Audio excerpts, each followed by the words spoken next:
God, guide us as we go into your word tonight. May your spirit be present in this room, guiding us into understanding. Let us not be puffed up with knowledge. Let us not be puffed up in any way whatsoever, God. But as always, as we go into your word, may it lead us to humility.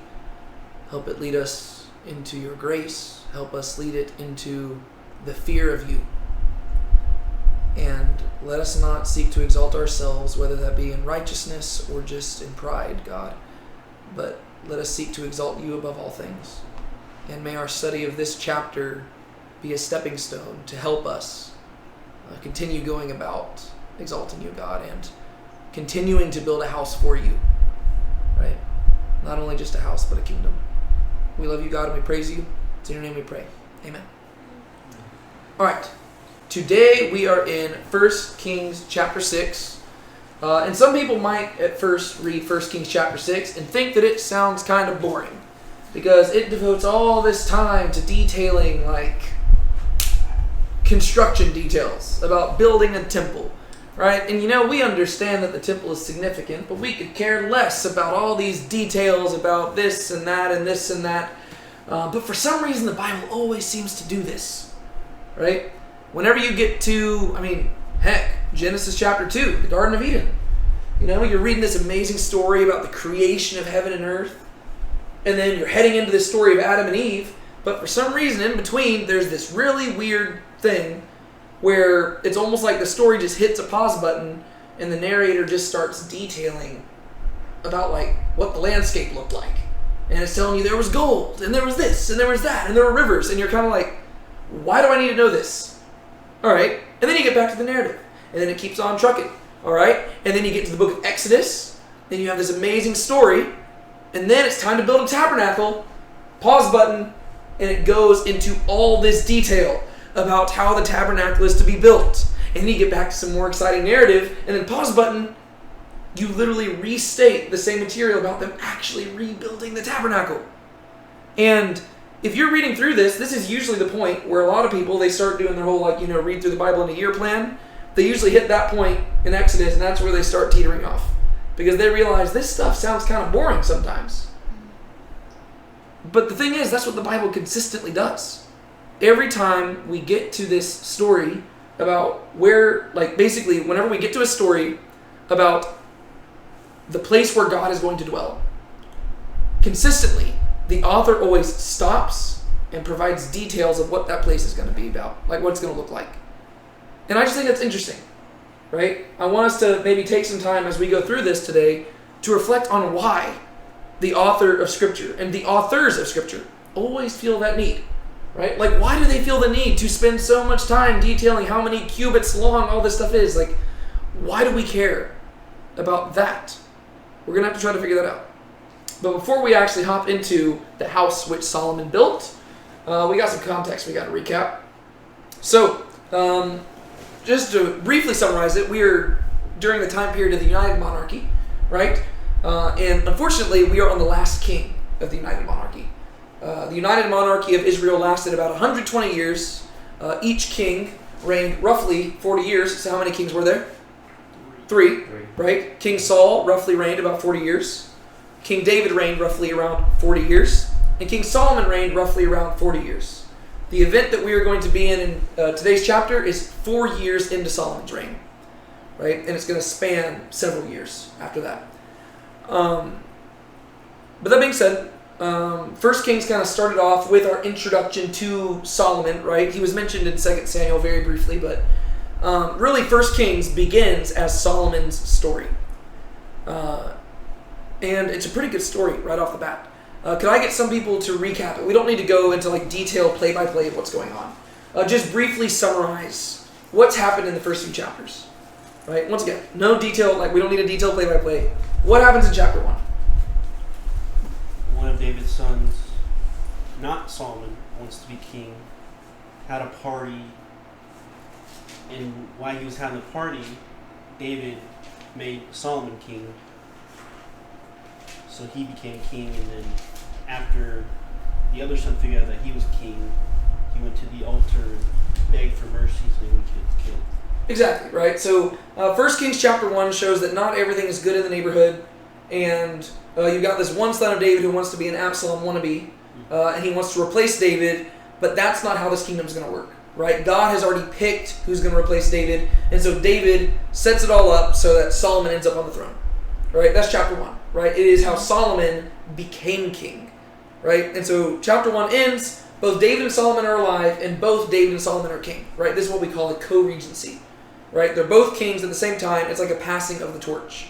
We're actually doing something very similar right now with our principal at my school, because my former boss, she is retiring, and my new boss just recently started, and what they're doing is they actually had him start a little bit later on into the school year so that the former principal could teach him the ropes, and it could just be a casual transition so that it wasn't just like, hey, welcome to the new school year, you have a new principal. Rather, it's just like a casual handoff, right? That's kind of what David and Solomon are doing, right? Co-regency. All right, chapter 2, what happens? David gives his last words to Solomon, basically like giving him advice to say that if he wants the kingdom to be successful, that he needs to make sure that he keeps God's commandments, and then he talks about like a few people that could be possible threats, and then David dies, and then some other people die too. Yeah. So if you remember, I called that section the. I think I ended up going with Solomon's kingdom is established, but on our slides I called it the death of a bunch of really important people, because that chapter, that's where we see the effects of the co-regency, right? David's on his deathbed. He says, "Hey Solomon, I'm about to die, but here's the things you might want to do if you want to be a good king. There's certain people you want to treat well. There's certain people you might need to take care of."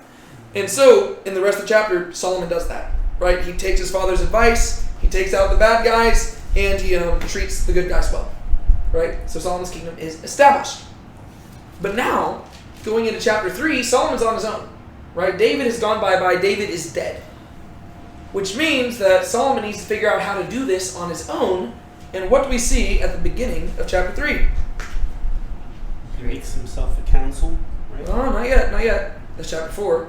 An alliance. He creates an alliance with Well, yes, but I'm not talking about that. Like, I'm Just the dream. broadly speaking, the dream, right? That's more what I'm getting to, right? Solomon is on his own, and it turns out he's not entirely on his own, right? David is dead, but Yahweh is still with Solomon, right? And so Yahweh visits Solomon in a dream and says, "Hey, ask for anything, and I'll give it to you."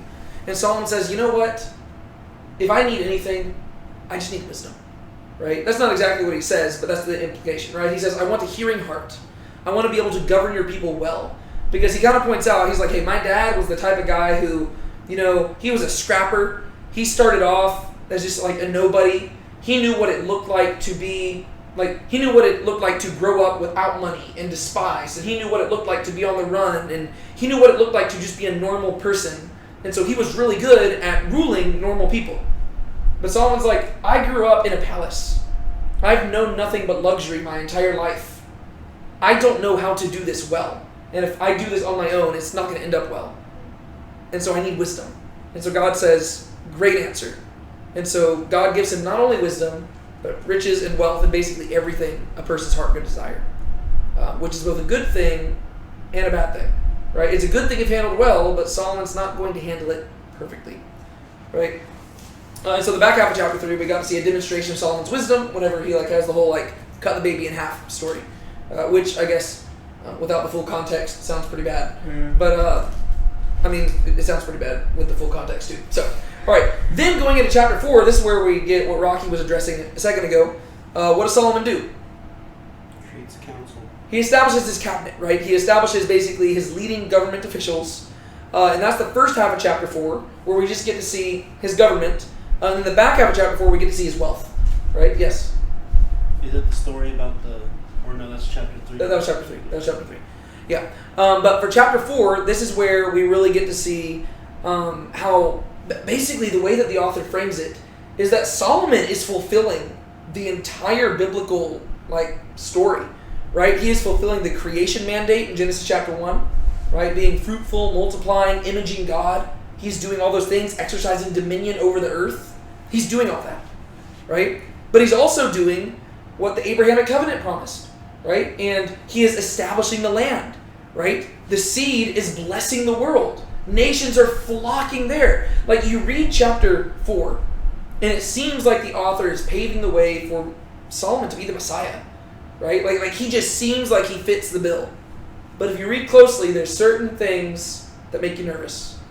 Because Solomon, as he's prospering in all these ways, he begins to do certain things that the Old Testament law prohibited for kings to do, right? Specifically, the thing that we noticed is that he starts multiplying horses, right? Which doesn't sound inherently terrible, but it is something, and we broke down why it was bad, but it is something that the Old Testament law prohibited, right? And so the careful reader, they won't be tricked into thinking, oh, he's going to be the Messiah. But that's kind of how the author is wanting you to think, right? It's like he's so close, right? Like if he just done a few things differently, he could have been the one. But instead, his story is going to end up tragic. Which then leads us to chapter 5, which was what we covered last week. Sean led us through that. What do we see in chapter 5? Solomon's getting ready to make preparations, basically, for the building of the temple. He is, but who's like really the main figure that we see Solomon dealing with in chapter 5? King here. Yeah, Hiram, king of Tyre, right? Hiram, king of Tyre, basically, he was one of David's friends and allies back in the day, and now that Solomon's in charge, they strike up a deal too, right? And so Solomon and Hiram become friends, and it's just a really cool story. It's a very short chapter where we just get to see how Solomon is handling this. And once again, you see Solomon's wisdom at play, where we actually get to see this very healthy Jew-Gentile relationship where a Gentile is honoring God and he is honoring the people of Israel. And once again, you have that kind of Abrahamic covenant undertone to this whole story, right? Where you have a Gentile blessing an Israelite, and you have an Israelite blessing a Gentile, and therefore God is blessing Israel and God's blessing the Gentiles, right? That's kind of like, that's how there's like this triangle that I've tried to teach my students, right? Whenever you have the Abrahamic covenant, where God says, no matter what, I'm going to bless Israel, right? And no matter what, Israel is called to bless everybody else. But how people respond to Israel is going to affect how God treats them, right? So no matter what, you've got blessings going from God to Israel, and no matter what, you've got blessings going from Israel towards God and the people, right? That's what the goal is. The main thing that changes things is how the people treat Israel, right? Because if the people bless Israel, then God will bless them. But if the people even slightly dishonor Israel, God's going to curse them, right? But so there's like this little triangle relationship to where it's like you've got God, Israel, and the Gentiles, and how they all relate to one another is going to affect things. And in last chapter, you get to see that everything's going really well, right? Solomon is blessing God, God is blessing Solomon. Solomon is blessing the Gentiles are blessing Solomon. God is blessing the Gentiles are blessing God, right? So everybody is blessing one another. It's like a picture of what Eden should look like. Which then leads us to chapter 6, which I would argue is a very Edenic chapter, right? To where, once again, we are kind of working our way back to the Garden of Eden. And we're going to see the house which Solomon built, which ultimately is another word for the Tabernacle or the temple, right? Today we are going to see the beginning of the construction of the temple. And really, the building of the temple and the coronation of the temple is going to be the majority of the Solomon story. Like, this is going to be with us for the next few weeks. And that just kind of highlights what I already kind of mentioned before. When we get to this part of the story, everything just slows down, right? I mean, we've gone through so many things. We're already 4 years into Solomon's reign. But when it comes to this, it's going to slow down, and it's going to tell you measurements. And it's going to tell you all these different details. And before we even hop into the chapter is like 40 verses long, but we'll be able to go through it a little bit quicker because it's a lot of measurements and stuff like that. Before we even hop into it, I want to ask you, why do you think it is that the Bible always slows down when it comes to this stuff?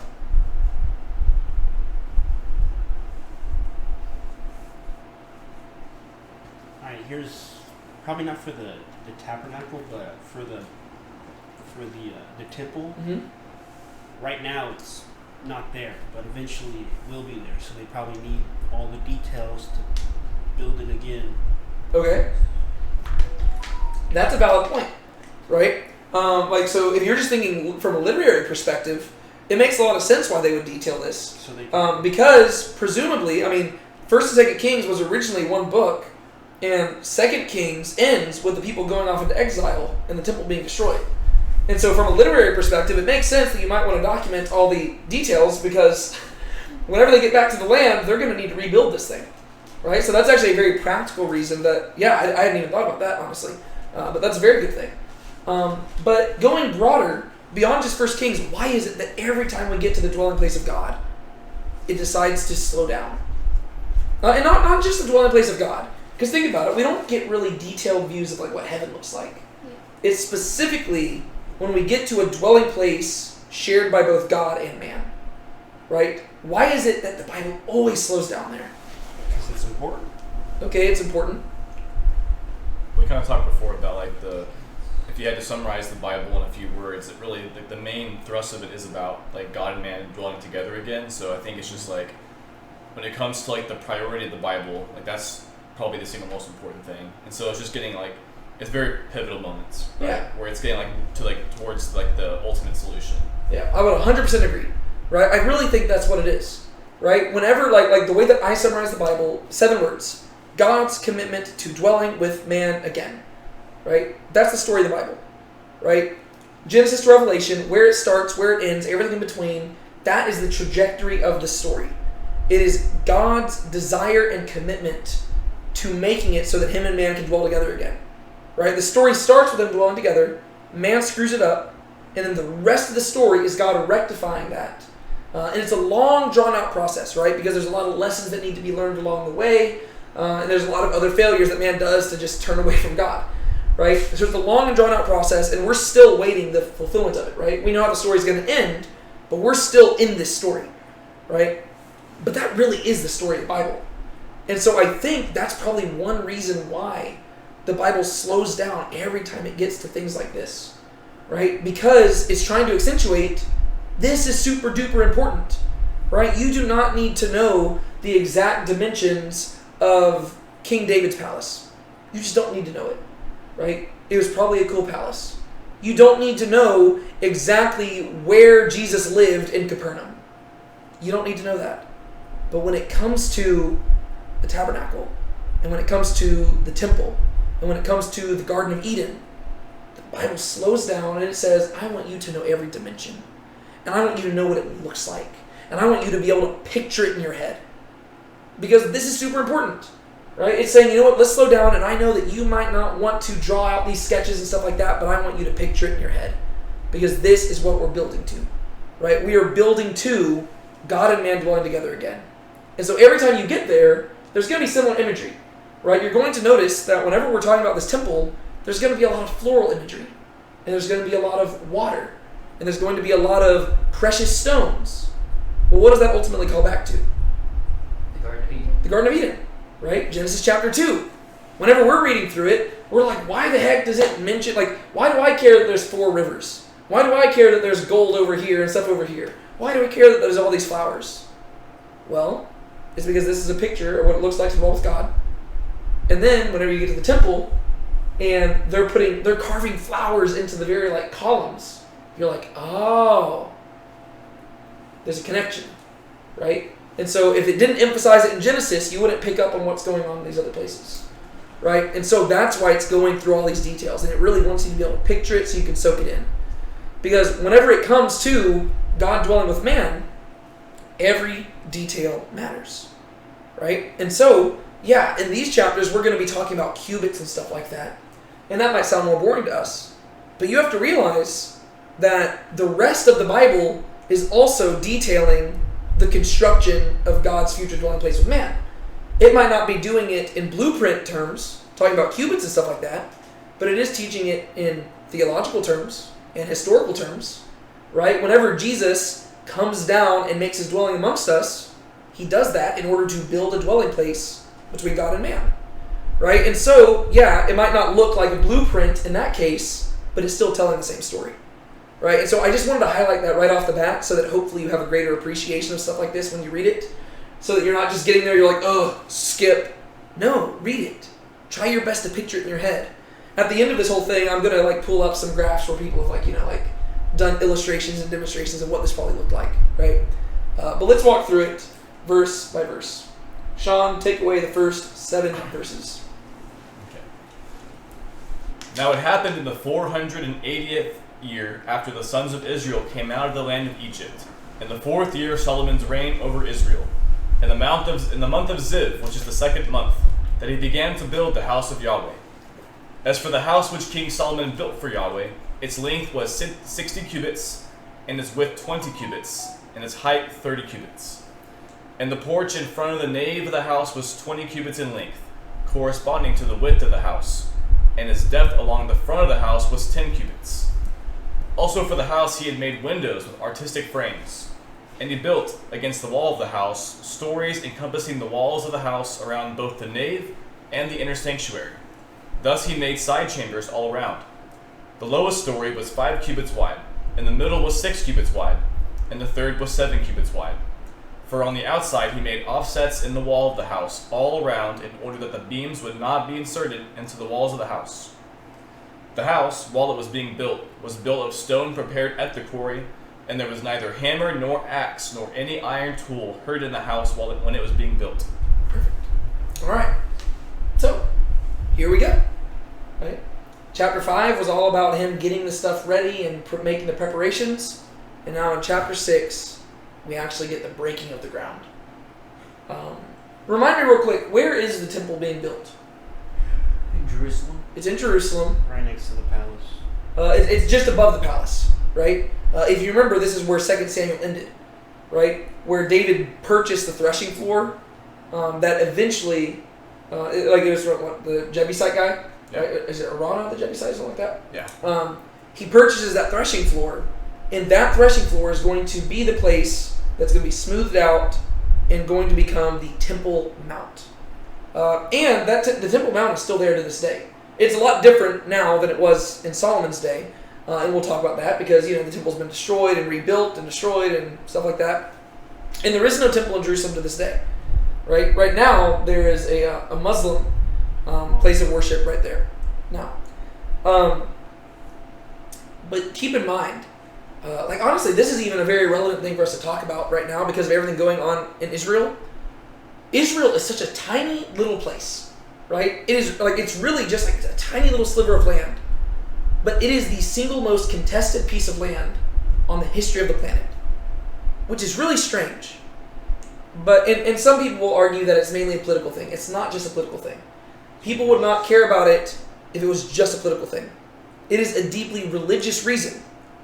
And Israel is contested, but do you know what's the most contested place in Israel? Jerusalem. And do you know what the most contested place in Jerusalem is? The Temple Mount. Right? Like this place right here is the most, what we're talking about right here is the most controversial area on the face of the planet. Right? That's why there used to be a temple there, and now there's a Muslim place of worship. Right? Like it's going back and forth. Right? This is the reason why everybody cares about Israel. This is the reason why everybody cares about Jerusalem. It is specifically because of this place right here, which goes way back to the story of Genesis, right? Because what happened on this mountain in Genesis? There was a sacrifice. There was a sacrifice. The sacrifice of a ram. But who was originally going to be sacrificed there? Isaac, right? It was on the same mountain, right? Mount Moriah. We now call it, that's the Temple Mount. So, as we're going through this, just be aware, the stuff going on in Israel right now, there might not be any fighting going on in Jerusalem. Right now, it's mainly in the Gaza area. But the reason why all of this fighting has consistently gone on for thousands of years ultimately goes back to the Temple Mount right here. Right? It's because this is the place where God chose to dwell. Right? And whether you're a Christian, whether you're a Muslim, or whether you're a Jew, you view this place as one of the holiest places on the face of the planet. Right? And everybody wants it. So just keep that in mind. This right here, what we're about to see in this chapter, this is the event that made that place significant. Right? Because up until this point, it was just a threshing floor. But as of this chapter, it is going to become more than a threshing floor. Right? It is going to be the place where God himself comes to dwell. That's a pretty big deal. And this sets in motion all the events that lead to the stuff going on in Israel to this day. Right? Because keep in mind, up until the time of David, Jerusalem was a city, but it wasn't a big deal. Right? David's the one who made it the capital. David's the one who moved the Ark of the Covenant there. Solomon's the one who built the temple, and going forward, it becomes a huge deal. right? So that's what we're seeing right here. You might overlook that because we're just so used to hearing about Jerusalem. This is the chapter where it all becomes a big deal. Verse 1. Now it happened in the 480th year, after the sons of Israel came out of the land of Egypt, in the fourth year of Solomon's reign over Israel, in the month of Ziv, which is the second month, that he began to build the house of Yahweh. That's a lot of details. I'll just tell you right off the bat, that verse right there is one of the most useful historical markers that we have in the entire Bible, because it's so detailed, right? I can tell you exactly what year and exactly what month Solomon began to build the temple. It was in May of 966 BC. That's pretty cool, because it tells us that this was the fourth year of Solomon's reign. Well, he started reigning in 970 BC, right? And so, fourth year, 966. It's the month of Ziv, which is comparable to the current, after they went off into exile in Babylon, the months, they had name change, right? This is comparable to the month of Iyar, which is directly after the month of Nisan, right? The month of Nisan is when Passover takes place. The next month is Iyar, right? Iyar is late April, early May, right? Usually. And so this would be May of 966 BC is whenever Solomon built this temple. This is also useful because what other date might it also give us? The Exodus. The Exodus, right? And people are split right now, right? People have been split for a while. Whenever it comes to the Exodus, there are usually two dates that are proposed, right? Some people will say that the Exodus took place in the 1200s BC, right? And those people, I'm really split either way. I don't care. I take the earlier date usually, just because to me that seems more like the natural reading. But the people who choose the late date of the Exodus usually have to ignore this verse or change what it means, right? They have to suggest that 480 doesn't actually mean 480. They have to suggest that maybe if you're assuming that one generation is counted as 40 years, maybe it's actually saying that 12 generations have passed since the Exodus. And so it's not a literal 480 years, it's 12 generations, in which case it could be a lot shorter, right? I don't really see the Bible treating years like that elsewhere, and so I wouldn't land there. But that's how some people would read it, in which case this verse doesn't really tell us when the Exodus took place. However, if 480 years means 480 years, well, that means if you go to 966 and subtract 480, you know exactly what year the people of Israel came out of Egypt.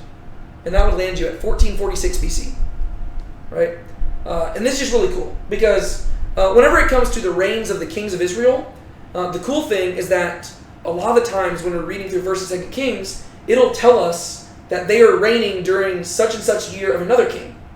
Well, the cool thing is that we have other historical records outside of the Bible that tell us what years those kings reigned.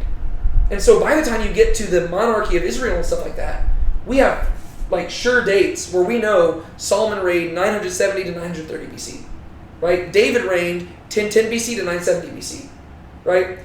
King Saul, his is a little bit harder because remember, we don't know exactly how long he reigned. Most likely we think it was 40 years. We know he finished in 1010 BC, but he most likely started in 1050 BC, right?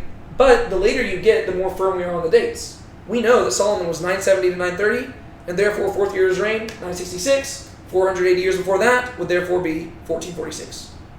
That's just kind of cool, right? And so, if you're somebody who is trying to see whether or not the Exodus happened, well, if you're going looking for evidence, and you find something that seems to support it, and you can try to date it, you can see, does it come from around 1446 BC? That's kind of cool, right?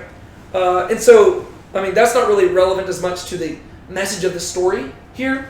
What is relevant to the message of the story is that apparently this was a really significant event, hence why it needs to be chronicled according to the year and according to the month, and not only according to the year and the month, but according to what year it took place in Solomon's reign, right? The author feels the need to make sure you know exactly when this takes place. Why?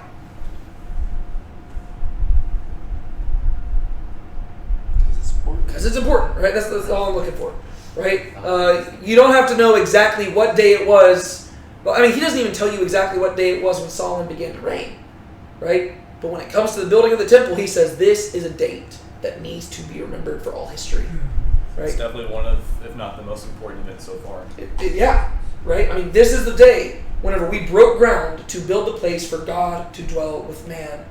Not in the way that he did with the tabernacle, right? It's similar, but what was the whole deal with the tabernacle? It was for moving around. It moved around. This is right? For just one place. Exactly. Forever. Right? The tabernacle, you picked it up, you moved it around, you picked it up, you moved it around. God was in the Ark of the Covenant and stuff, and that's good, right? I mean, that was really cool, right? I mean, that's literally the climax of the book of the Exodus, because it's such a big deal, right? Like that's how Exodus ends, with God coming to dwell in the Ark of the Covenant. Huge deal. But you're still moving around. And as you read through the law, God says, when you come into the land of promise, I will choose for my name to dwell in one place. Well, that is what we're going to see in the temple, right? This is no longer God just moving around like a Bedouin in a tent. This is God setting up shop, right? He is building, he's going to have a permanent home. Technically, he never asked for it, and so some people will debate about whether or not this even needed to happen, but I think the implication is that God did intend for this to happen, right? And he's obviously going to honor it either way. Now, it happened in the 480th year after the sons of Israel came out of the land of Egypt, in the 4th year of Solomon's reign over Israel, in the month of Ziv, which is the second month. I love that he even clarifies. It's the second month. In case you don't remember which month Ziv is, the second month, that he began to build the house of Yahweh. It's just such like an epic moment, right? Boom! He begins to build God's house. As for the house which King Solomon built for Yahweh, its length was 60 cubits, and its width 20 cubits, and its height 30 cubits. Alright? So, how big is it? 60 cubits in length. 60 cubits. So, let's put this in modern language. What is a cubit? 18 feet, right? Not 18 feet. 18 inches. Right? Roughly, like usually what they say, it's from elbow to fingertip. Right? That's kind of basically how they would measure it back then, but the average would be 18 inches, right? So 1.5 feet. And so, if it is 60 cubits long, how long is that in feet? 60 times 1.5. Do some math. 5, right? Was that? 90. 90 inches. Yeah. No, not 90 inches, 90 feet. Yeah, that'd be a really small, temple. No, 90 feet long, right? Which, if you think about it, I mean, that's not giant, right? I mean, 90 feet. Half of. So, I mean, a football field is what, 300 feet? Right? So it's 90 feet long. That's less than a third of a football field, right? But still, don't miss out on it. It's going to be really impressive. It was 60 cubits in length, and in width it was 20 cubits. How long is that? Don't use a calculator. We can do this in our heads. Come on. 20 cubits times 1.5. 1.5.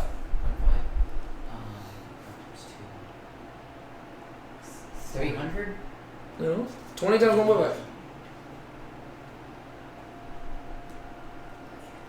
30. It's 30. Yes. I was close though. 30 feet. 3. Yes, 30. So it's 90 feet long. It's 30 feet wide, right? And so if you're doing that, it's a third the width that it is long, right? And then it is 30 cubits high. That'd be 45 feet, right? So it's like 4 stories, right? So it's 4 stories high, like based on how we kind of usually measure stories nowadays. 4 stories high. The width of it is about the width of like a road, like usually like a 2-lane road. That's probably about like 30 feet, and then 90 feet long would be about the a third of a football field, a little bit under, right? That's the basic dimensions of it. I was trying to find where it is in the book of Exodus that tells you the actual the dimensions of the tabernacle. This is a lot bigger than the tabernacle. I was just trying to find where the exact dimensions are at, but I am not finding it right off the bat, and I don't want to waste our time.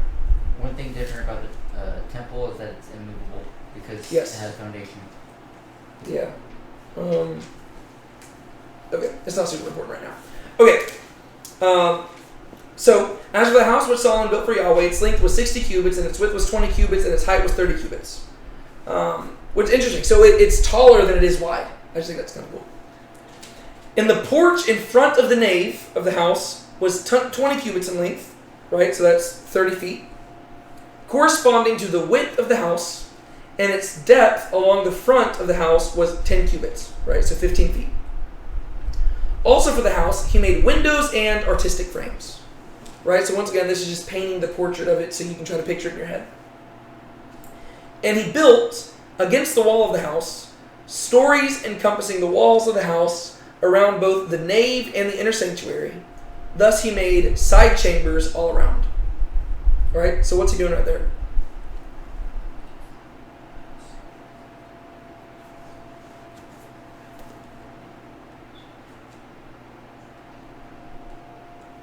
Isn't he like making rooms of the temple? Mm-hmm.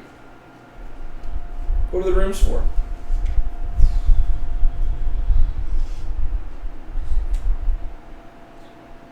Probably prayer. They're mainly going to be for storage and stuff like that. So one thing I want to highlight here, mainly because one of the commentaries I read highlights this. There's another way you could translate some of these words. In verse 3, I'm thinking it's the word nave right there. Let me look this up in Hebrew just to figure out what word they're translating like this. There's another way you could translate some of this to where the language sounds more like a body, right? So 1 Kings, wrong chapter. 1 Kings chapter 6, let me go to verse 3. I'm assuming it's the word nave. Let's see, what word do they translate? There's a point. There's something I want to highlight here. Al Penny Haikal.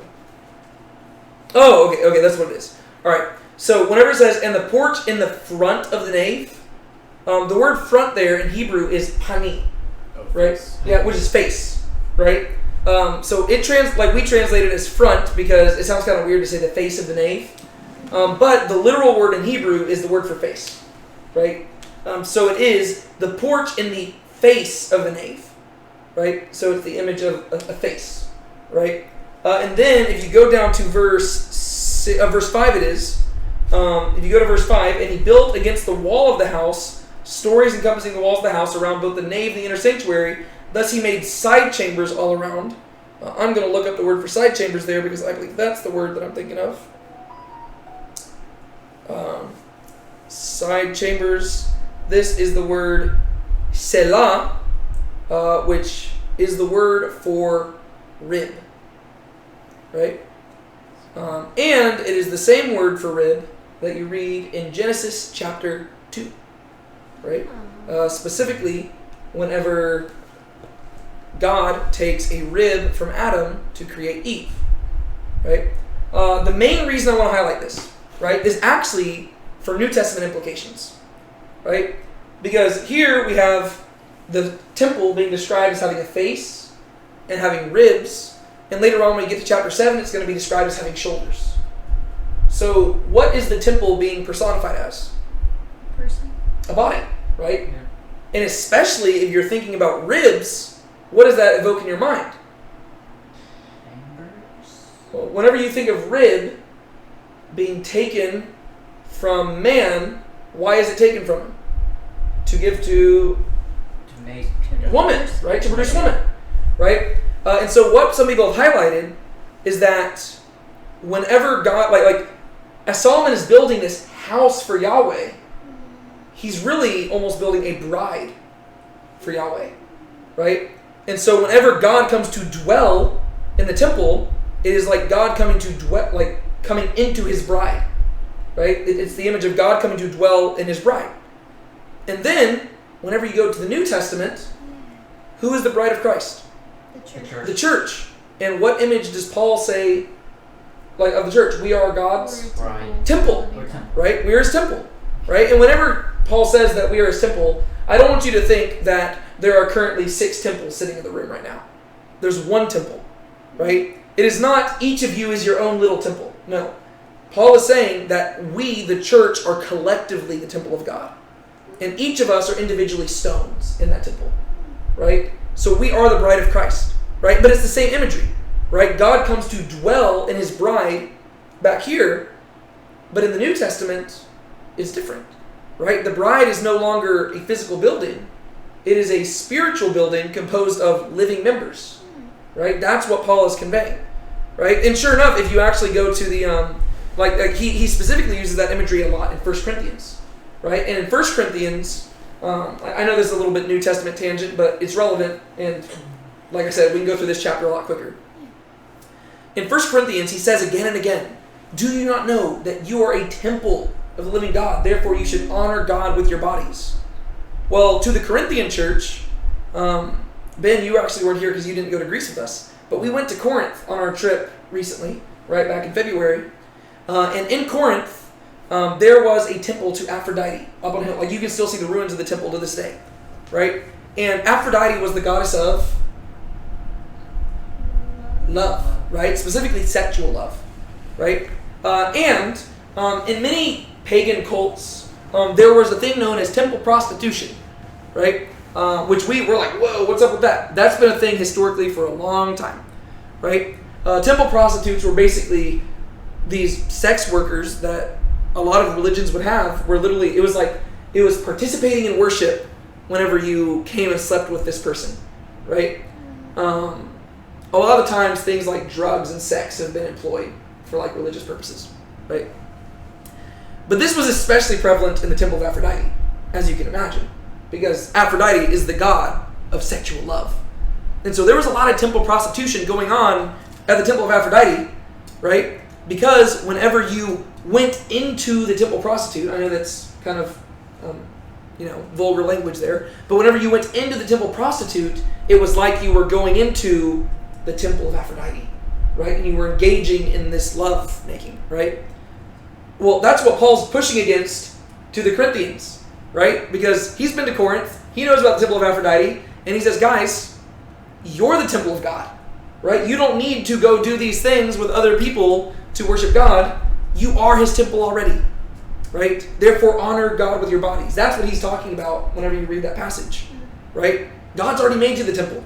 You don't need to go into a temple prostitute. You don't need to do all these sexual things in order to worship God. You already are his temple. But if you go back to this, it makes even more sense, right? Because the imagery that we have here is of Solomon creating a bride for God, right? The temple has a face. The temple has ribs. The temple has shoulders. And God is going to come and dwell in his temple, right? It's a really just beautiful portrait, right? And whenever you think about it, this is the language that God uses with Israel, right? He is marrying Israel. And the temple is where that marriage is consummated, right? Israel is his bride. He is the groom. Boom. He consummates it at the temple. He comes into his bride. And then, later on when you get to the prophets, God's going to warn them that if they don't get their act together, he's going to divorce them. And sure enough, he leaves the temple. And the sad part is, whenever they come back from captivity, they're going to rebuild the temple. But you know what's going to happen? God doesn't come to dwell in it. And that's the heartbreaking thing, right? And that's why whenever they come back, they rebuild the temple, they're saying, this is nothing compared to Solomon's, right? And by the time you get to Jesus, there's going to be a huge, amazing temple there, and it's going to be beautiful. But they're saying it's not the same as Solomon's. Because God doesn't dwell there, right? That's the heartbreaking reality later on, right? It's a bride who has lost her groom. And so I just wanted to highlight there, as you're reading through this, there's also that, once again, Eden imagery, right? We're going to be calling back to Eden not only when it comes to the garden, but also to the bride, right? So the porch in front of the nave in the house was 20 cubits in length, corresponding to the width of the house, and its depth along the front of the house was 10 cubits. Also for the house he made windows and artistic frames, right? It's an act of worship, just the art behind it. And he built against the wall of the house stories encompassing the walls of the house, around both the nave and the inner sanctuary. Thus he made ribs all around. The lowest story was 5 cubits wide, the middle was 6 cubits wide, and the third was 7 cubits wide. So that's just interesting how, like, as it goes up, it's getting wider, right? which kind of, I think, still conveys like the ribs, Yeah. like imagery, right? Like as you're going up, like if you're looking at the like from a body perspective. The lowest was 5 cubits, the middle was 6, the third was 7 cubits wide. For on the outside he made offsets in the wall of the house all around in order that the beams would not be inserted in the walls of the house. Right? Once again, you just see the wisdom of Solomon here, right? And how he's constructing this. We do know that David is ultimately the one who kind of drew up the plans. We don't know how detailed those plans were, right? And so it seems like Solomon's receiving credit for just the architectural ingenuity that he's expressing here.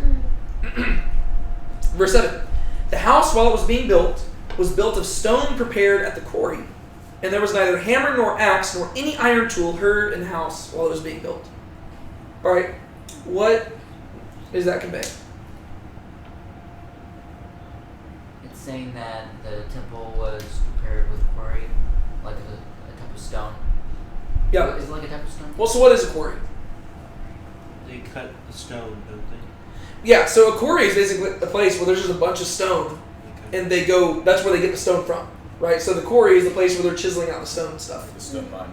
Yeah, it's a stone mine. And so we talked about this, how to this day they've actually discovered what they believe to be Solomon's quarry. To where if you're coming out like the Damascus Gate in Jerusalem, there's a place where, like I mentioned this last week, there's a place where you can look, and some people think that some of the stones there are from Solomon's temple. But there's actually these caves you can enter in. I've never actually gone into the caves. There's these caves you can enter into that they believe to be Solomon's quarry. And we kind of know, like I mentioned last week, like we know a little bit about like how they actually went about quarrying the stones and stuff, right? Really cool process. But one thing that we don't know is how they like moved all these stones from one place to another. It's just really interesting. Like there are just like so many things about like ancient cultures that we just do not know. But ancient cultures were really good at moving really heavy stuff. Like they were just really good at it, right? I mean, the Egyptians, the Israelites. I mean, like still the pyramids. I mean, people roughly kind of know how the pyramids were built, but the hardest thing to figure out is how they like moved such heavy stones. Like it's just crazy. But apparently, ancient people just knew how to do it, right? It's actually really impressive. What were you gonna say? No. Okay. But yeah, so yeah. Didn't we see a video on something like that when we were in? Yes, I think it was talking about how they built like Herod's temple and stuff like that. Like that was whenever we were in like the underground shaft there. Yeah, that's actually a good thing you highlighted there, because basically there is this like so in Israel nowadays there's the Western Wall, right? And the Western Wall is the last thing remaining of the temple from Jesus' day, but it's not actually the temple proper. Like it's not like the wall of the temple; it's the outer temple facade, right? So basically, like in Jesus' day, there was the temple. Then there was this huge courtyard, and then there was the wall around the courtyard. The Western Wall is what remains of the wall that was around the courtyard, right? But there is this underground tunnel that runs alongside that Western Wall, and you can see a lot of like the original stones. Like a lot of the stuff's been replaced, but a lot of the stones at the bottom, they date back to the time of Jesus, and some of them people suggest might date back to the time of Solomon. I kind of doubt that though, because of just where it's at. But some of those stones, I mean, there's one. The stone is huge. Like, it is so big. And, like, you just look at it, like, you're just like, how did they put this here? Like, how did they move it? Like, it is genuinely impressive. Like, I'll have to, like, show you all the vlog after we finish Bible study or something like that. Like, I think I included it in the vlog, where you can just see how big this stone is. And it's like, how the heck did they get this stone here? I have no idea, right? But that's kind of what this verse is highlighting, right? That it's pointing out that it's not like the stones were being like chiseled into place like at the temple, but what was the process behind it? Hammering.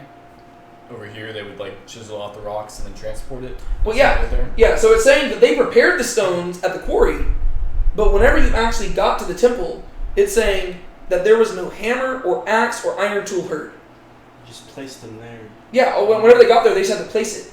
So it's like, I think it's just highlighting the fact that it was almost a very peaceful building process, right? I mean, like usually whenever you're at a construction site, you hear like you hear all this noise, whereas as they're building it, it's almost like It's like worship. well, that's what I'm saying. Like it almost feels like like an otherworldly experience as they're building it. It's like they're doing all the hard work over here, so that by the time they actually get to the Temple Mount, they are simply placing the stones, right? It's just like, it's almost quiet, right? Like that's kind of the picture being painted there. I think it's a kind of beautiful picture. I don't know what to do with that information, other than just, like, it seems like that's what the author's highlighting, right? The author's highlighting that there was no noise. This wasn't a normal building process. Like Solomon was so wise about how he did it, that he didn't want it to be viewed as a normal building process, right? So whenever they were putting stuff down, no, there wasn't all this like hammering and stuff. There could be maybe a reference to this in the Torah, where like God had certain rules about the type of altars that were built. It's not a perfect one-to-one parallel, but God says, don't make altars of cut stones, right? He wanted them to be uncut stones, right? God wanted like his altars to be just like, you find a stone and you build the altar out of that. He didn't want it to be chiseled away at, right? These were chiseled away at, but I think it might be kind of the same imagery in the sense of God suggesting like, he doesn't want it to, like he wants the actual building of the altar to be an act of rest, and he doesn't, like, he wants it to be more natural looking, right? And so Solomon, then they're doing the hard work over here, and then they're just moving the stones and placing them, right? Just really cool imagery. Not really much else to do with that. I just think that's a cool detail I'd never noticed until I read it this time. Just thought it was cool. All right, moving on. Verses 8 through 13. The doorway for the lowest side chamber was on the right side of the house, and they would go up by winding stairs to the middle story, and from the middle to the third. So he built the house and completed it, and he paneled the house with beams and planks of cedar. He also built the stories against the whole house, each 5 cubits high, and they were fastened to the house with timbers of cedar. And the word of Yahweh came to Solomon, saying, Concerning this house which you are building, if you will walk in my statutes and do my judgments, and keep my commandments by walking in them, then I will establish my word with you, which I spoke to David your father, and I will dwell among the sons of Israel, and will not forsake my people, Israel. Perfect. All right, cool. And so we see more construction going on here, right? Obviously, in this stuff, I really want to focus on verses 11 through 13. But it says, the doorway for the lowest side chamber was on the right side of the house. So if you're picturing it, right? I do love that it's cool. It's consistently called the house, right? It's not really using the word temple that much. We call it the temple. But in this chapter, it's the house of God, right? Because that's the emphasis, right? It's where God dwells, right? It's not a temple in the same way that, the pagans had temples. No, the reason why this was such a significant moment is because the God of creation is getting an address, right? It's not simply a place of worship. It is Yahweh's abode, right? It's a house. I just think that's kind of cool. And the house is where like a man and wife dwell together. Oh, that's true as well. Very good. Yeah, the doorway for the lowest side chamber was on the right side of the house. They would go up by winding stairs to the middle story, and from the middle to the third. So he built that it's just like kind of like just a spiral staircase, right? I think it's kind of cool. To me, it seems like that's like a really advanced thing for back then. Yeah, but that's what I was thinking. I don't know. Solomon was good. So he built the house and completed it, and he paneled the house with beams and planks of cedar, right? So they've got this stone structure that they're placing there, and then he gets the cedar that was given to him by. Was it by Hiram. Hiram, Hiram. right? Yeah, Hiram King of Tyre. Remember, they had this whole deal about getting cedar. Well, he's taking that cedar and he's paneling the inside of the house, right? So it's it's a really beautiful if you think about it, this is way fancier than most buildings back then, right? Even temples back then. Keep in mind they were mainly just stone structures, right? Well, Solomon, he's built the stone structure, and that's just the beginning, right? Now he's going more in depth. Right now, he's going the inside, and he's paneling the inside of it with wood. Nice mahogany finish, right? It's looking really beautiful. He also built the stories against the whole house, each 5 cubits high, and they were fastened to the house with timbers of cedar, right? And so he's building all of this meticulous step by step by step. And amidst all of this, the word of Yahweh came to Solomon, and this is what he said. Concerning this house which you are building, if you will walk in my statutes and do my judgments and keep all my commandments by walking in them, then I will establish my word with you, which I spoke to David your father. and I will dwell among the sons of Israel and will not forsake my people Israel. Yes? That passage reminds me of the one about the land being, like, if you do good, the land will be good. And if you be bad, the land will... Yes. It's similar. Deuteronomy 27 and 28. I think it's supposed to bring that to mind. Because I think that what we have is an advancement of that in a very interesting way. Like an extinction.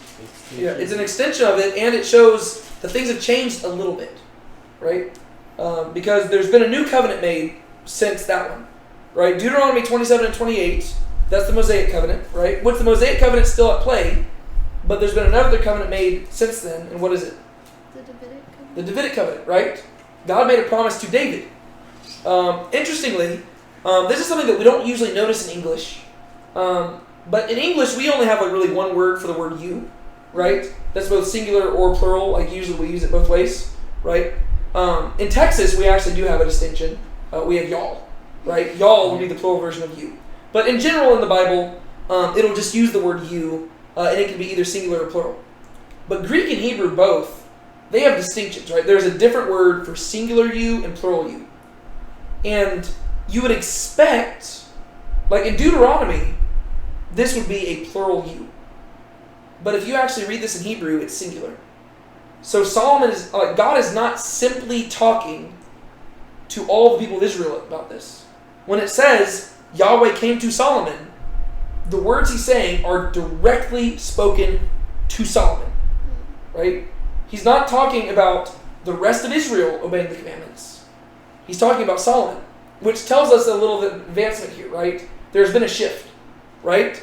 Whenever God first made a promise to Israel in the Mosaic covenant, it was about Israel's obedience, right? If Israel is obedient, things will go well. If Israel is disobedient, things will not go well. But Israel chose to not be to be obedient, right? And they eventually chose that they wanted a king, right? Because they wanted to be like the nations. And so God's whole thing in the law was, if you appoint a king over you, well then he's going to be the one in charge now, right? Like if you choose to be like the nations, well at the very least your king has to be like me, right? The whole point is, once again, going back to Genesis, right? God is creating image bearers, right? He created all mankind to bear his image. We chose to do something different. All right? So at the Tower of Babel, he spreads everybody out, right?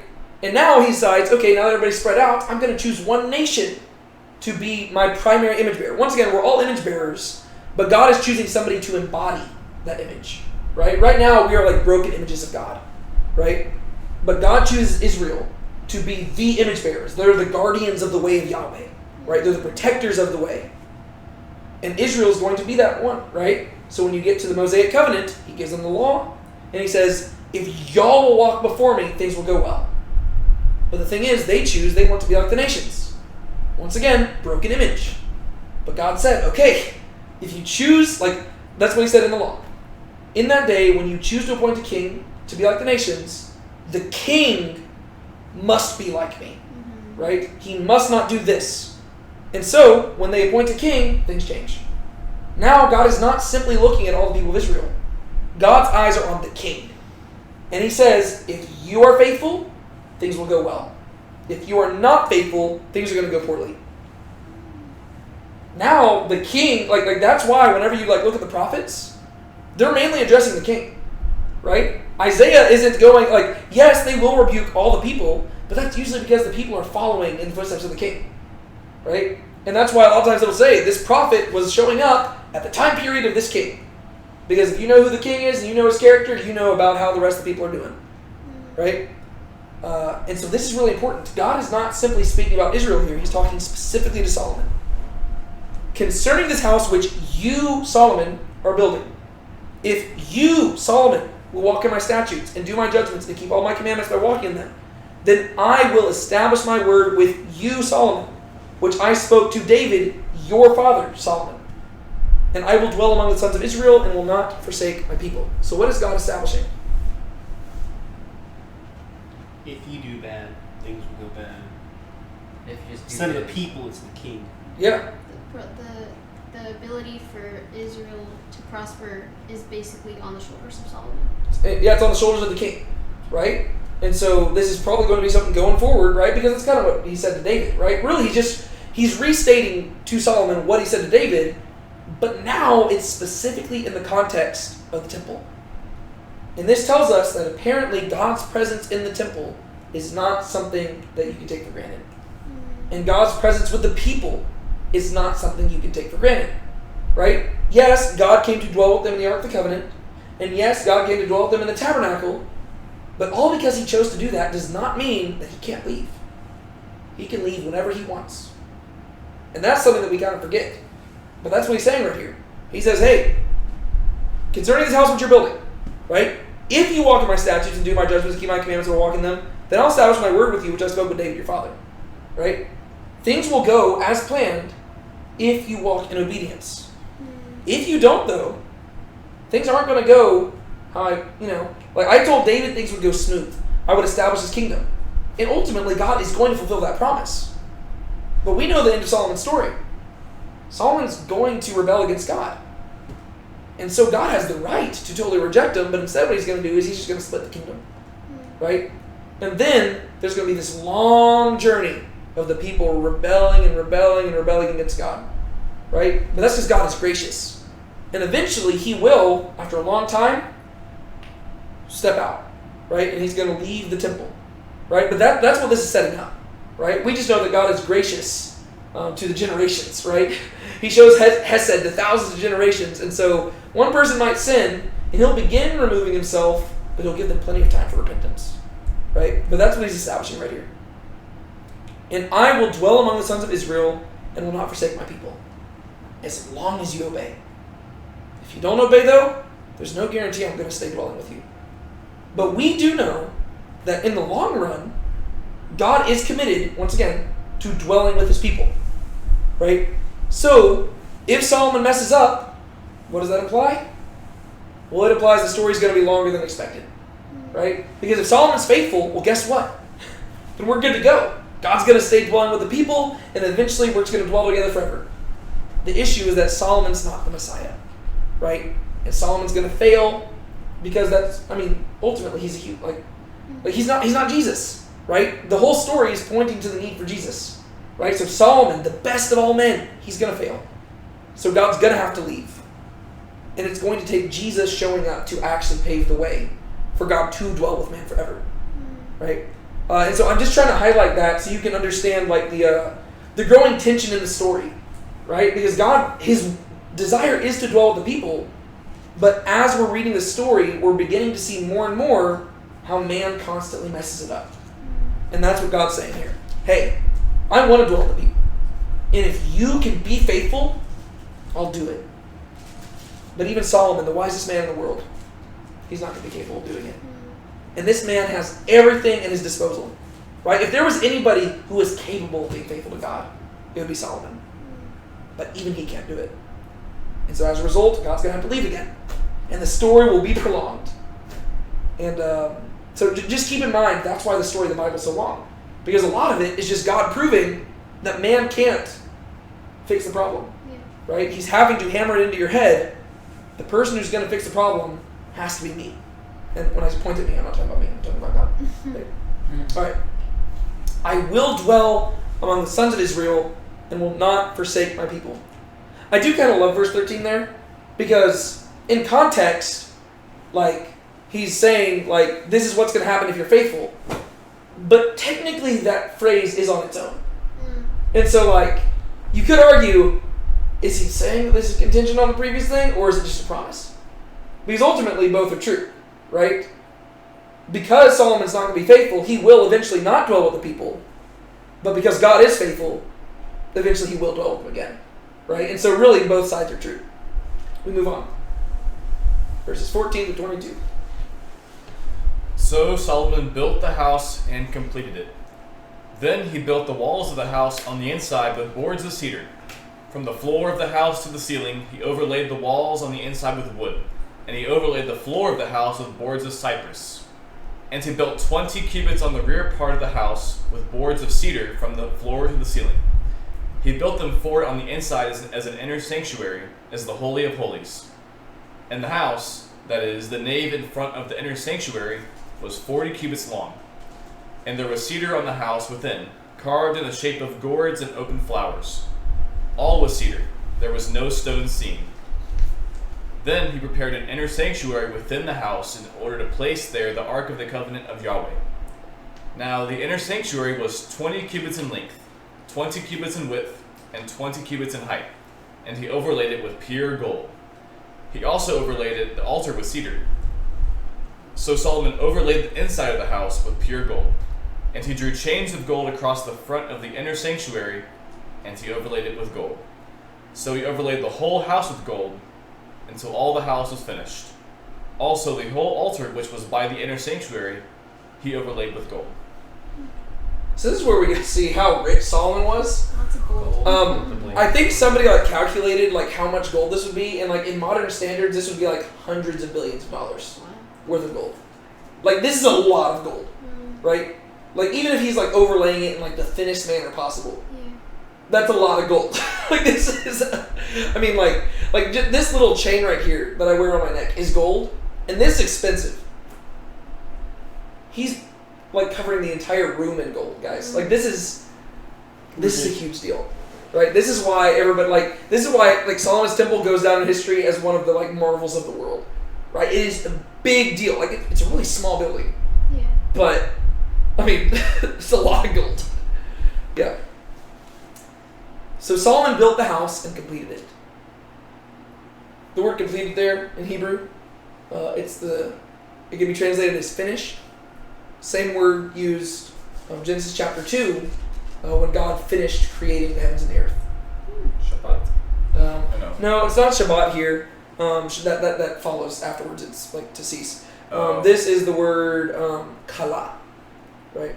It just means to be complete, to be at the end, right? So it's whenever it says, thus the heavens and the earth were completed and all their hosts. And on the seventh day, God completed his work which he had done and he rested. Right? So it's the word kala. Right? Same word. So Solomon built the house and completed it. Right? Just like God completed the creation and completed it. Right? And then, if you're going from Genesis chapter 1 to Genesis chapter 2, and God completes the creation, what does the rest of Genesis 2 begin to detail? In that chapter, he details the creation. Well, Genesis 1 detailed creation. Well, actually, Genesis 2, what does it begin to detail? It zooms in. The Garden of Eden. The trees right? and... Yes. Yeah, if you keep reading through Genesis chapter 2, this is where it starts talking about the Garden of Eden. Right? Let me just go to it real quick. Right? Let's look at the imagery. This is account of the heavens and the earth when they were created, when the Lord God made the earth and the heavens. Now no shrub of the field had yet grown on the earth, and no plant of the field had yet sprouted, for the Lord God had not caused it to rain on the earth, and there was no man to cultivate the ground. Springs would well up from the earth and water the whole surface of the ground. The Lord God formed the man from the soil of the ground and breathed into his nostrils the breath of life, and the man became a living being. The Lord God planted an orchard in the east in Eden, and there he placed the man he had formed. The Lord God made all kinds of trees grow from the soil, every tree that was pleasing to look at and good for food. Now the tree of life and the tree of knowledge of good and evil were in the middle of the orchard. Now a river flows from Eden to water the orchard, and from there it divides into 4 head streams, and then it details the rivers. The Lord God took the man and placed him in the orchard in Eden to care for it and to maintain it. Then the Lord God commanded the man, you may freely eat from the fruit of every tree of the orchard, but you must not eat from the tree of the knowledge of good and evil, for when you eat from it, you will die. If you go back up to the part that I've kind of skipped, where it details the river, it also details you about some of the stuff in the land. Right? Now a river flows from Eden to water the orchard, and from there it divides into 4 head streams.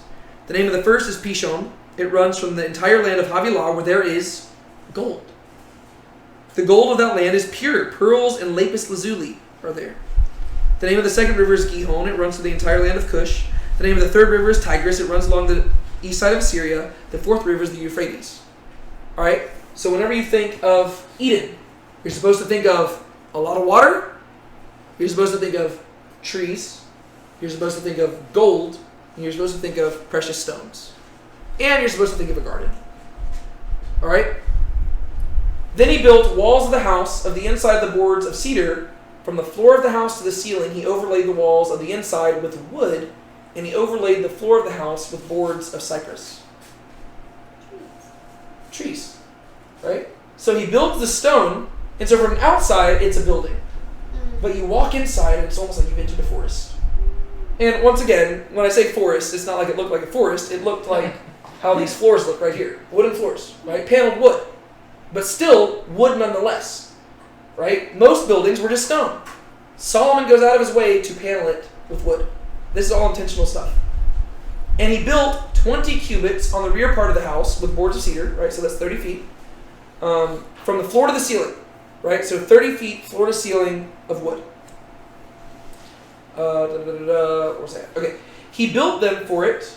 Oh, thank you. He built them for it on the inside as an inner sanctuary, as the Holy of Holies. Ooh, what's the Holy of Holies? Ark of the Covenant. This is where the Ark of the Covenant is going to come to dwell. Right? And this is imagery that you'd be familiar with if you've read about the tabernacle. Right? Because basically what you have to realize that like whenever Solomon built the temple, mainly what he kind of did was just like took the dimensions of the tabernacle and the design of the tabernacle and just like increased it. Right? So the tabernacle was a tent, and there was basically the structure was there was a big courtyard around the tent, and then the tent itself was split into the front sanctuary, which is the holy place, and then the back part is the Holy of Holies, right? And the holy place is where priests could go into and stuff like that, and they would do their things. The Holy of Holies, only the high priest could go in there, and that was once a day. What day is it? The Day of Atonement. Right? Yes, Yom Kippur. Right? They actually just recently celebrated Yom Kippur in Israel. Or, well, hold up. Is that correct? I think so. Yeah, that was back in early October. Yeah. And so, Yom Kippur, that's a special day, right? So the Holy of Holies is what we're now dealing with. So, the house, inner sanctuary, the Holy of Holies. And the house, that is, the nave in front of the inner sanctuary was 40 cubits long. And there was cedar on the house within, carved in the shape of gourds and open flowers. What imagery is that? Vegetation. Garden. Right? So you're in a building, but the building on the inside is designed to look like a garden. Right? Like that's the imagery that it's supposed to be getting off. It's nature imagery. The cedar on the house within, carved in the shape of gourds and open flowers. All was cedar. There was no stone seen. Why do you think it emphasizes there was no stone seen?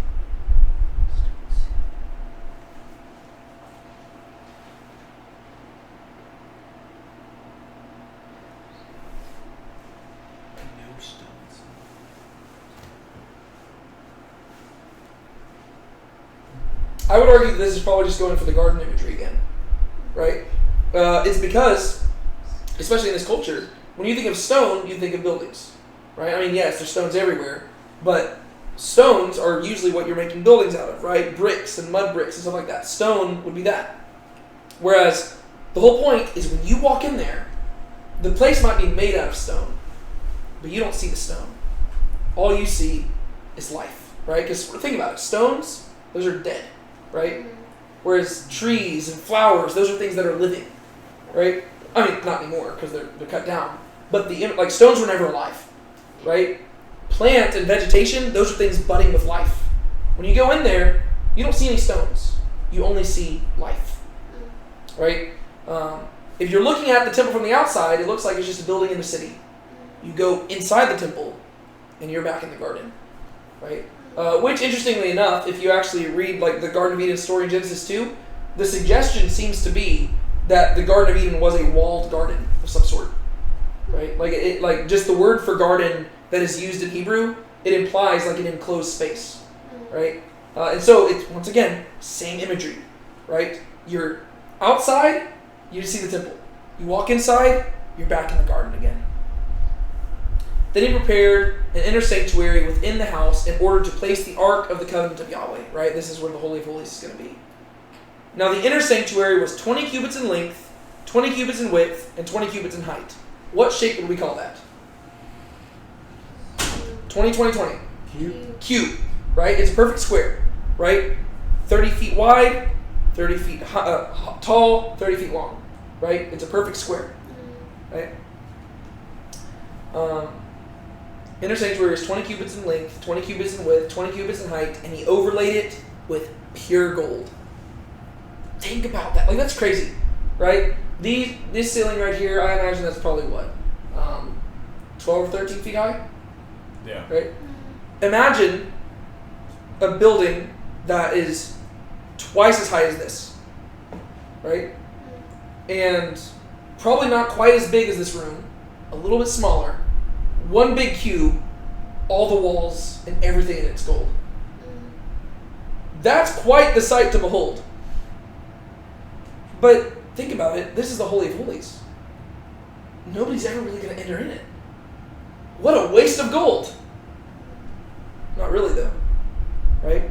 Because who is going to dwell there? God. Right? And so, sure, there might only be one priest who gets to enter into it once a day, but God's going to dwell here. And so, yeah, let's line that whole place with gold. I just think that that's kind of cool. Right? Like, we think about it, we're like, oh, that's really impressive. Most people never even got to see it. Right? Once it was overlaid with gold and once God's presence dwelt in there, nobody really ever really entered in. But it wasn't about impressing people. Right? I mean, think about it. Like, this is a lot of gold. Right? Most kings would be putting this in their palace. Right? They would be flexing this. Not Solomon. Right? This gold goes into this private place, and the only person who's going to see it is God. It's a lot of money. Right? But what does it suggest about what Solomon's trying to convey? That God is worth everything. God deserves the best. Right? In the land of Havilah, there's a lot of gold. Right? That's what it was saying in Genesis 2. Once again, same imagery. Right? You've got nature, you've got gold. He's preparing Eden. Right? Okay, well, if there was a lot of gold over in the land of Eden, then God deserves a lot of gold. Right? Gold is associated with royalty. Well, you know what, God? Here you go. Your walls and your ceiling are made of gold. Now, the inner sanctuary was 20 cubits in length, 20 cubits in width, and 20 cubits in height, and he overlaid it with pure gold. He also overlaid the altar with cedar. So Solomon overlaid the inside of the house with pure gold. Pure gold. Right? This isn't like just like impure gold where it's, just like, yeah, it's gold, but he was trying to cut back a little bit on it. No, this is refined gold. Right? It's gone through the refiner's fire to make sure there's no impurities. This is the best gold you can get. And it's overlaid with it, or inlaid. And he drew chains of gold across the front of the inner sanctuary, and he overlaid it with gold. So he overlaid the whole house with gold until all the house was finished. What the word is there? Let me look it up. Also the altar, which was by the inner sanctuary, he overlaid with gold. It kind of reiterates the same thing like 2 or 3 times. Yeah. Why do you think he does that? Probably because it's important. Yeah. The word. The word for finish there in verse 22 is not. It's the word tamam. It shows up in Genesis 47 for the first time. It just means to come to an end. I don't really see any connections there. I just won't look into it. All right. So he overlaid the whole house with gold until all the house was finished. Also, the whole altar, which was by the inner sanctuary, he overlaid with gold. Like, that's so much gold. And so few people are ever going to see this. It's just crazy. All right. We move on. Verses 23 through 30. Also, in the inner sanctuary, he made 2 cherubim of olive wood, each 10 cubits high. And 5 cubits was one wing of the cherub, and 5 cubits the other wing of the cherub. From the end of one wing to the end of the other wing were 10 cubits. The other cherub was also 10 cubits. Both the cherubim were of the same measure and the same form. The height of the one cherub was 10 cubits, and so was the other cherub. And he put the cherubim in the midst of the inner house, and the wings of the cherubim were spread out, so that the wing of the one was touching the one wall, and the wing of the other cherub was touching the other wall. And their wings were touching each other in the center of the house. He also overlaid the cherubim with gold. Then he carved out all the walls of the house round about with carved engravings of cherubim, palm trees, and open flowers, from within the inner and outer sanctuaries. And he overlaid the floor of the house with gold, in the inner and outer sanctuaries. All right. Cool. Cherubim. Also goes back to Eden. Also goes back to Eden. Yes, yes, yes. All right. The inner sanctuary, he made 2 cherubim of olive wood, each 10 cubits high. Don't worry, they're not going to stay just of olive wood. That's just what he constructed them with. So you didn't think that it was made of solid gold. They're just overlaid with gold. Olive wood is still expensive. Oh, yeah. Olive wood is not You ain't kidding. It's Yeah. a Yeah, really whenever- expensive wood. No, whenever we were in Israel, I was trying to get some olive wood stuff for you and my mom, and It's I was expensive. like, yeah, you know what? They'll just get something from like another place. Like, olive wood's very expensive. Yeah, for sure. Cherubim. What's the deal with cherubim? First off, what is a cherubim? A cherub. Is it a little fat naked baby with wings? That's kind of how they depict it in modern art. What's a cherub? Remember we talked about this before, with like the cherubim and the seraphim, Mm-hmm. like the Elohim divine beings. Mm-hmm. Yeah, so a cherubim, like biblically speaking, it is some sort of divine being, right? It's an otherworldly creature. Yes. Am I wrong? But is that on the Ark of the Covenant or not? Yes. Are Yes. there 2 things that go? So there are 2 cherubim on the Ark of the Covenant itself, right? So on the lid of the Ark of the Covenant, the cherubim are there, and there's a reason why, right? Cherubim don't show up a whole lot. I was actually trying to remember what the word cherub means. Doesn't it mean to like cover or something like that? Cherubim are described in some really weird ways in the Bible, right? But the main way that they're described, whenever you actually like read the descriptions here and stuff like that, is that they're really almost depicted kind of just like it doesn't describe the actual body of them here. In other biblical texts, like they're described as like almost like being like partially human, partially animal type things. But the consistent thing is that they have wings, right? And whenever you think of the Ark of the Covenant, you've probably seen like Indiana Jones, right? It's on the top of it, where basically it's like they're bowing forward and their wings are touching the center. Mm-hmm. This is imagery that you're going to see throughout the whole Bible. And whenever cherubim are mentioned, you have to realize that the presence of God is not far away, right? That's the main thing that you have to realize about cherubim, right? Where is the first place cherubim were mentioned?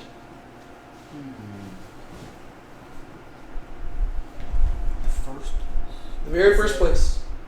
Are those, were they at the entrance of the Garden of Eden? Well, that was in the Whenever- Garden of Eden. Whenever God, told Adam and Eve to go away and they, locked the gates and they were there guarding? Yeah, the cherubim and the flaming Was it sword. before that though? I guess. Nope, that's the first place. Genesis chapter 3. This is the final thing that we hear about the Garden of Eden, right? This is the nail in the coffin for the Garden of Eden story. Right? Man and woman sin, God shows up, he gives them their punishment, and we read this. The man named his wife Eve, because she was the mother of all the living. The Lord God made garments for skin for Adam and his wife and clothed them. And the Lord God said, now that the man has become like one of us, knowing good and evil, he must not be allowed to stretch out his hand and take also from the tree of life and eat and live forever. So the Lord God expelled him from the orchard of Eden to cultivate the ground from which he had been taken. Right? And so, here you have this picture of Adam and Eve exiting the Garden of Eden. Right? This is the story coming to an end. The end of paradise. Last verse. When he drove the man out, he placed on the eastern side of the orchard in Eden cherubim, who used the flame of a whirling sword to guard the way to the tree of life. That's the very first time you hear the word cherubim, right? So, going forward, this is what we call the principle of first use, right? Usually you allow the first time something shows up to define how it's used the rest of the way, right? This is what you'll usually see in a textbook. Whenever a term is used for the first time, it's usually in bold, right? Because they're saying, hey, this is how you define it going forward.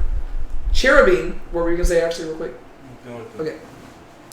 Whenever you see cherubim, you have to realize that these are the ones who guard the path to God, right? So the cherubim are the ones who are standing there saying, you cannot enter the Garden of Eden again. The Garden of Eden is where God dwells. You are not allowed here anymore. The cherubim are standing there with their flaming sword. Do you know where the next place is that cherubim are mentioned? Is it Isaiah? Nope. Is it not the instructions when they're building the tabernacle? It is. Yeah. Ark of the Covenant. Exodus chapter 25. You shall make 2 cherubim of gold. Make them of hammered work at the 2 ends of the mercy seat. Wow. It's almost like cherubim are associated with the presence of God. Because where is God's presence going to dwell? In the Ark of the Covenant. Right? Okay, so God dwelt in the Garden of Eden, cherubim guarding the way. God's going to come dwell in the Ark of the Covenant, cherubim guarding the way. Right? It's on the lid. Right? You move the lid, there you go. Right? So the cherubim's guarding the way, and their wings are over the lid. Right? Once again, guardians. Right? You keep reading through it. Eventually it shows up. It's mentioned in Numbers, but it's a reference to the Ark of the Covenant. 1 Samuel, it's a reference to the Ark of the Covenant, right? The Ark of the Covenant of Yahweh of hosts, who sits above the cherubim, right? The idea, like, it talks about God sitting above the cherubim, right? Like, this is where he dwells. Whenever you get to Isaiah and stuff like that, I think Isaiah, he's the one who used the word seraphim, right? And people debate about whether or not it's talking about the same thing. But Isaiah, he's going to have a vision of God, and God is going to be on his throne, and these creatures are going to be underneath, right? But now they're not statues, right? It's the actual ones, right? Kind of like in the Garden of Eden, right? And so whenever you see cherubim, you think God's presence is near, right? That's what you're supposed to associate this with. Yes? All right, so it says the cherubim were like in the inner sanctuary, so in front of the back section where the Yes. Ark of the Covenant. So it's kind of like the temple itself, disregarding the back, is like a Ark of the Covenant itself. And then you go in the other room, it's like another Ark of the Covenant. Yeah. So it's like the temple is Ark Covenant, and then you get a smaller version. Of the Ark of the Covenant. Yeah, basically. Yeah. So basically it's double protected, right? Has 4. Yeah. That's basically the imagery that's what's going for there. I just think this is really cool, right? Because basically what Solomon's communicating is that, once again, this is the house of God, right? If it's the house of God, well, then there better be some cherub nearby, right? That's what's being communicated. I was trying to figure out, what does the word cherubim mean? I think it means like covered ones. I'm trying to just like figure out the etymology. It's just going to bother me. It's not really that important. Cherubim means, some people associated it with the word great or mighty. For some reason, I thought it meant like covered or something, but Got it right here. I don't know. I'll look it up later. Okay. So, in the inner sanctuary, he made 2 cherubim of olive wood, each 10 cubits high. Those are big, right? 15-foot tall cherub, right? It's probably like life size, I imagine. Like, it's probably how big these guys are. But keep in mind, there's also the wings that are that big. And 5 cubits was the one wing of the cherub, and 5 cubits was the other wing of the cherub. So that just each wing was 8 feet long, almost roughly 8 feet, right? 7.5 feet. Yeah. From the end of one wing to the end of the other wing were 10 cubits, right? So it's 15 feet tall, right? And then long, like the wings extended about 7.5 feet each, right? And they're standing facing each other, so the wings are meeting in the middle. It's kind of like the Ark of the Covenant. They both. Yeah, no, exactly. That's what it is. So whenever you're going into the temple, it's basically like you're entering into a giant Ark of the Covenant, right? It's kind of cool. The other cherub was also 10 cubits. Both the cherubim were of the same measure and the same form. The height of one cherub was 10 cubits, and so was the other cherub. I don't know why it emphasized, it seems like it kind of restated things a bunch there. Maybe it's just highlighting the artistry, the artistic excellence of just everything was done to perfection, right? They're the exact same. And he put the cherubim in the midst of the inner house, and the wings of the cherubim were spread out, so that the wing of the one was touching the one wall, and the wing of the other cherub was touching the other wall, right? So they're spanning the whole place, right? So you literally cannot pass through without, I guess, having to pass under the wings of the cherubim. So if you're like a priest, you're entering into the presence of God. Basically, you're accessing Eden again. And the wings were touching each other in the center of the house. He also overlaid the cherubim with gold. I just love it's like a little afterthought. Oh yeah, by the way, they didn't stay just wood. He covered those with gold too. Right? All of this is gold. It's just, I just want to know what it looked like to walk in. Right? This is a crazy sight. Then he carved all the walls of the house round about with carved engravings of cherubim, palm trees, and open flowers from within the inner and outer sanctuaries. All right? What's he doing? Making vegetation again. He's turning it into a garden. Right? So you've got the cherubim, you've got the gold, you've got the wood, now you got the flowers. You got all the, like, he's making it into a garden. And he overlaid the floor of the house with gold in the inner and outer sanctuaries. Because why not? Like he's like, I've got more gold to spare. So it's not just the inner sanctuary. The outer sanctuary has gold too. This is crazy. Like this is so much gold. Final verses of the chapter. For the entrance of the inner sanctuary, he made doors of olive wood, the lintel, and 5-sided doorposts. So he made 2 doors of olive wood, and he carved on them carvings of cherubim, palm trees, and open flowers, and overlaid them with gold. And he spread the gold on the cherubim and on the palm trees. So also he made for the entrance of the nave 4-sided doorposts of olive wood, and 2 doors of cypress wood. The 2 leaves of the one door turned on pivots, and the 2 leaves of the other door turned on pivots. And he carved on it cherubim, palm trees, and open flowers. And he overlaid them with gold evenly applied on the engraved work. And he built the inner court with 3 rows of cut stone and a row of cedar beams. In the 4th year the foundation of the house of Yahweh was laid in the month of Ziv. Now in the 11th year, in the month of Bul, which is the 8th month, the house was completed throughout all its parts and according to all its plans. So he built it in 7 years. There you go. Perfect. So we see how long it took to build the house. Right? It took 7 years to do the whole thing. Is there any kind of significance with like the 7 years? Or is that just kind of coincidence? I mean, there could be. I mean, it's gonna mention how long that it took him to I don't know if some of this sounds. It's gonna mention how long it takes him to build his palace and stuff too. I mean, I don't really think there's significance. I think it's really just like chronicling it. I mean, I guess you could say 7 is significant because how long did it take God to create? Well, just because the whole thing, it's like painting him as being like a creator. Yeah. It's like even like placing the cherubim like in the midst of the inner sanctuary. It's like, yeah. Just the language, but I mean, I could see it. Mainly just because it goes out of its way to restate it, right? I don't like to read into things, but like I could definitely see it just because of what else has been going on, like what you're pointing out. And just because technically that last sentence is not necessary, right? Because like you can already do the math, right? Like it says 4th year to 11th year. Okay, 11 minus 4 is 7. Yeah. But it does seem like the author is drawing attention. It took 7 years, right? I think it's pretty Yeah. interesting. And you know what? Let me look. Verse 38. Let's see if the word for complete there is the same word for, that was used elsewhere. Let's see. If it said, and then Solomon rested, I'd be like, all right. In the 11th month, which is the 11th year, it was Kala. Yeah, so it is the same word. So maybe, there could be definitely something going on there where Solomon, like God, has finished his master creation. I mean, no matter I like what, that connection. that is kind of what's going on, right? God created his masterpiece, and now Solomon has created his masterpiece. And if you think about it, after God finished his creation, he breathed life into man.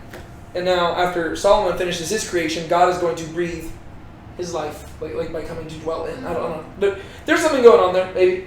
even like the gold. I mean, I know I'm probably reading into it, but even like the gold, it's like clothing everything. Yeah, I can see it. Also, that's one thing that I read an entire book on this where somebody literally did an analysis of Genesis 1 where they were comparing it, like they argued that basically Genesis 1 is God creating his temple.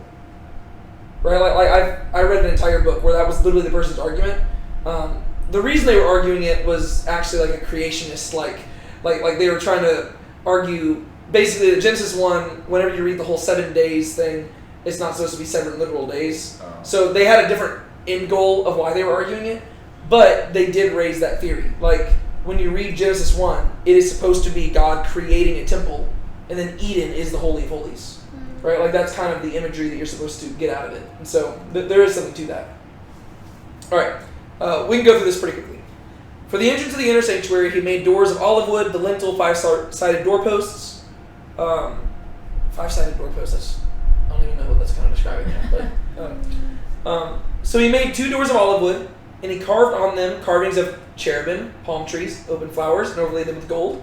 And he spread the gold on the cherubim and on the palm trees. So once again, nature imagery, but everything's overlaid with gold, right? It's a lot of gold. This is a lot of money. He is sparing no expense on this thing that most people are never even going to get to see inside of. But that's also probably another reason why the person's sharing so much detail, right? Because most people are never going to go inside of this thing. But people, like the author wants people to know this is what God deserves, and this is what Solomon did for God. And it highlights how well Israel was doing, right? If there's this much gold that he could spare to put in this temple, that means that Israel's being blessed. And it makes sense, because of course Israel is going to be blessed if the king is so faithful to God that he's putting all the gold in the temple and not using it for himself. Yeah. Right? So it makes sense. Right? Like these things go hand in hand. So also he made for the entrance of the nave 4-sided doorposts of olive wood. So this is a 4-sided doorpost instead of 5-sided. Change things up a little bit. And 2 doors of cypress wood. The 2 leaves on the one door turned on pivots, and the 2 leaves of the other door turned on pivots. And he carved on it cherubim, palm trees, and open flowers. And he overlaid them with gold evenly applied on the engraved. I was like, evenly applied, right? It's artistic, like just beautiful. And he built the inner court with 3 rows of cut stone and a row of cedar beams. I just love the detail. It's going into all of this. Like Solomon is not forgetting a single thing, right? Every single room, every single place. And keep in mind, it says he did this. Solomon is not the one actually doing the carving, right? Whenever it says he did it, he's the one commissioning people to go do it. Just keep that in mind. That's probably worth clarifying.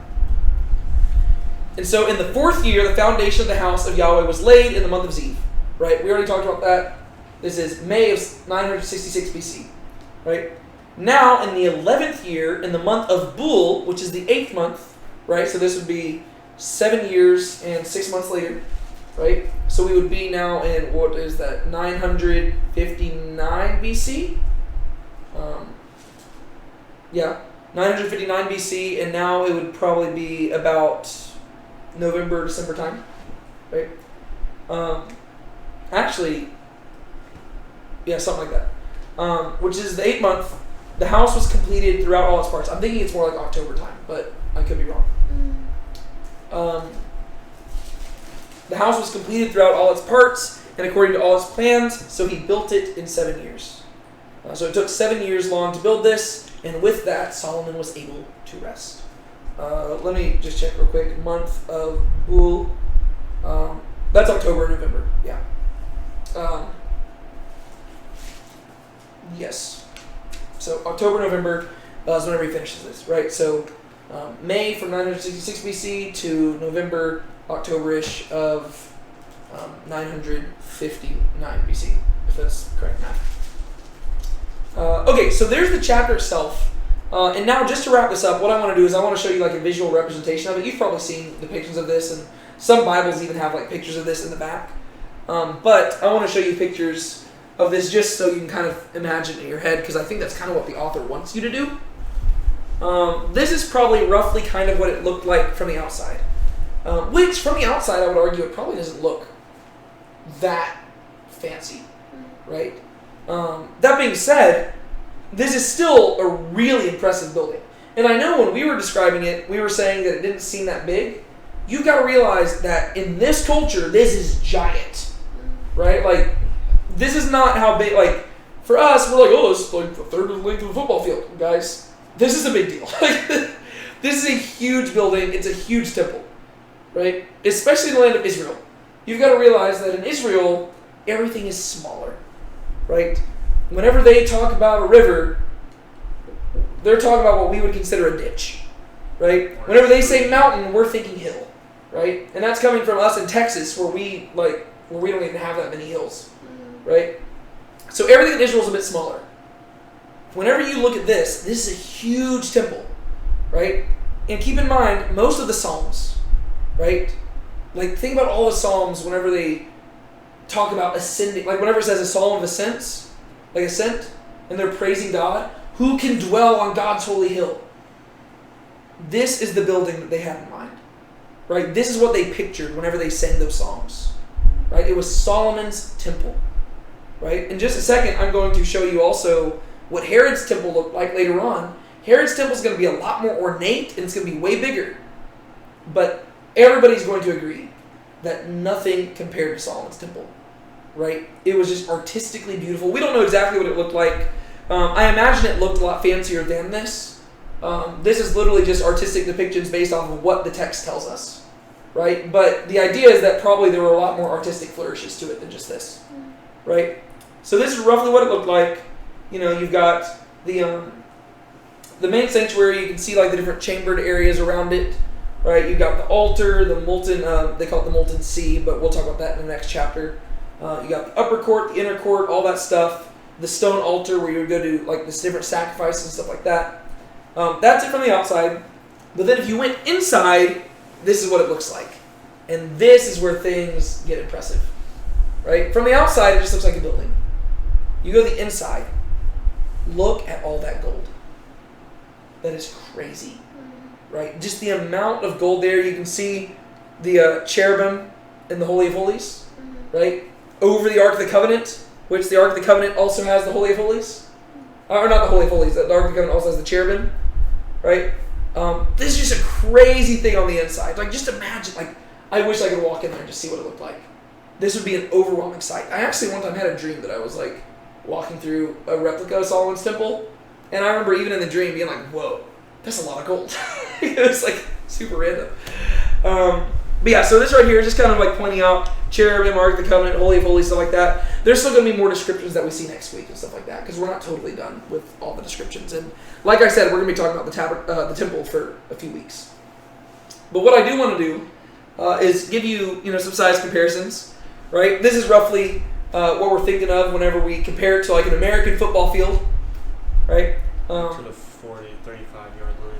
Yeah, it's a lot smaller, right? So if you can see, that's including the outer courtyard, right? Including the outer courtyard, it's still not even as wide as a football field, right? The actual building itself is the inner part right there, and it's pretty small according to our standards, right? But you got to realize that we live in a different culture, right? Back then, this is huge, and regardless of what culture you live in, to inlay the entire thing with gold, that's a lot of money. Like, literally hundreds of billions of dollars.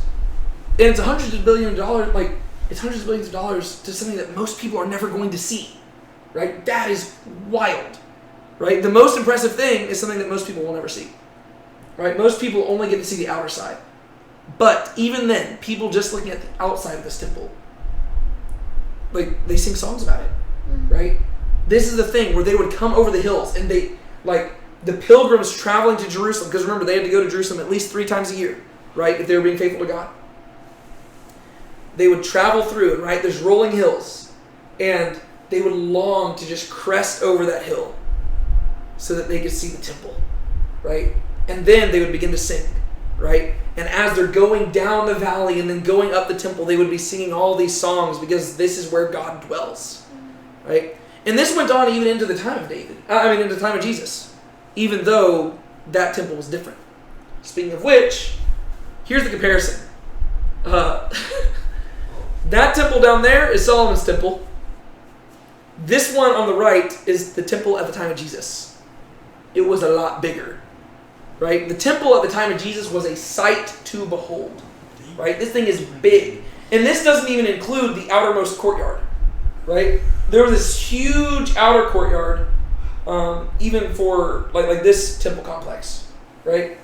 The courtyard at the time of Jesus was giant, right? Like this whole thing was just a giant facility. But even then, despite all of that stuff going on, people said it paled in comparison to Solomon's, right? Because Solomon's was the place where God's presence dwelled. And so just keep that in mind. This chapter, I know like it's a bit weird because you're just dealing with like a lot of architectural stuff.